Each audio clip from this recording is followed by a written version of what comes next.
Oke, kita bergeser ke informasi lainnya pemirsa. Seorang bocah perempuan asal Sulawesi Utara tewas di tangan keluarganya sendiri.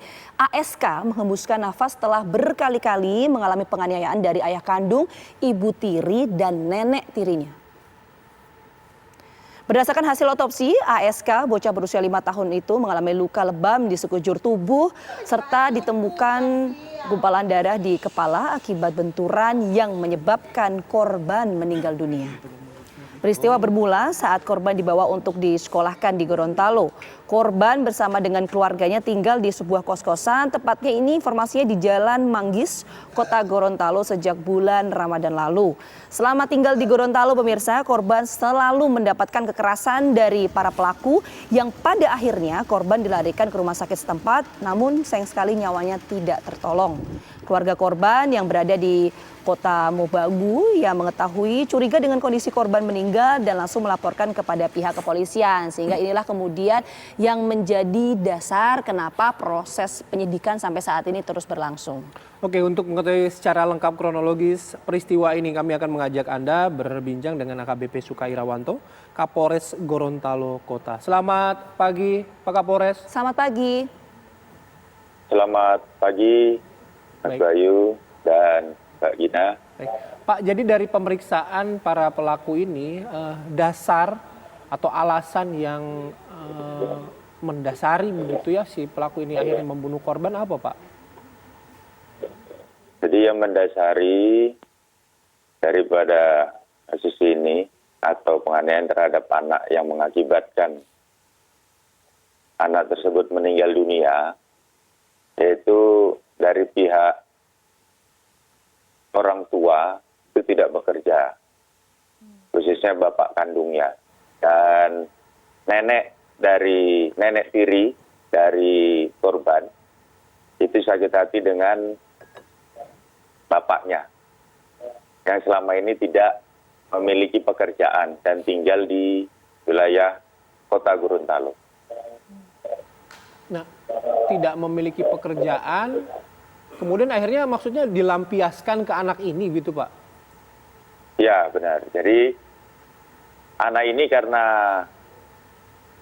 diserahkan kepada bapak kandungnya dari Kota Mobagu sebelum Lebaran, diserahkan untuk dirawat oleh orang tua kandungnya, khususnya bapaknya, itu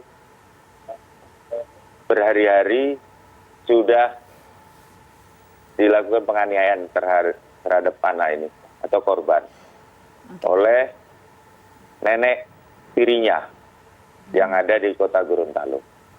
Oke. Korban dan pelaku ini sudah tinggal bersama dalam satu rumah udah berapa lama Pak? Jadi korban tinggal bersama pelaku itu di kos-kosan. Jadi ada dua kos-kosan yang mereka tinggal, yang salah satu kosnya ditinggali oleh nenek tirinya dan satu bapak kandung dan ibu tirinya. Di mana jaraknya tidak terlalu jauh, namun sehari-harinya mereka atau anak ini tidur di satu kamar yang dihuni oleh neneknya. Demikian. Oke, dari 3 pelaku ini yang menyebabkan akhirnya si korban meninggal dunia ini, apakah tindak penganiayaannya dilakukan secara bersamaan Pak oleh 3 pelaku ini atau mungkin dalam rentang waktu yang berbeda-beda dan terpisah? Ya, dari dalam penyidikan yang kita lakukan, Polres Gorontalo Kota, selama kami melakukan pemeriksaan terhadap para tersangka, memang dari 3 pelaku yang telah kita tetapkan sebagai tersangka, ini semua ada melakukan tindak pidana kekerasan atau penganiayaan terhadap korban. Dan dari hasil otopsi itu yang mematikan adalah adanya pendarahan di kepala. Itu hasil penyidikan adanya tendangan dari wajah, akhirnya terbentur dinding, pembengkakan, ternyata pendarahan. Yang dilakukan oleh nenek tirinya di dalam rumah atau dalam kos-kosan yang mereka tinggali. Oke. Nah, sementara Oh, ya. dua keluarga lainnya, ayah dan juga ibu tirinya? Ayah dan ibu tirinya sebelum-sebelumnya sudah melakukan penganiayaan, diantaranya memukul menggunakan benda tumpul di bagian kaki, tangan, dan nenek tiri daripada korban ini juga melakukan tindakan kekerasan dengan menyucuk jari atau tangan dengan menggunakan rokok yang sedang menyala. Jadi ada beberapa bagian luka di badannya. Dari hasil otopsi, rata-rata penganiayaan dilakukan itu Oke. berlangsung cukup lama.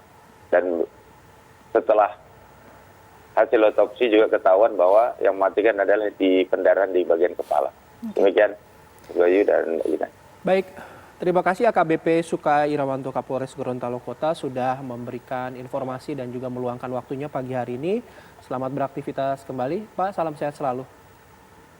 Terima kasih, salam sehat selalu.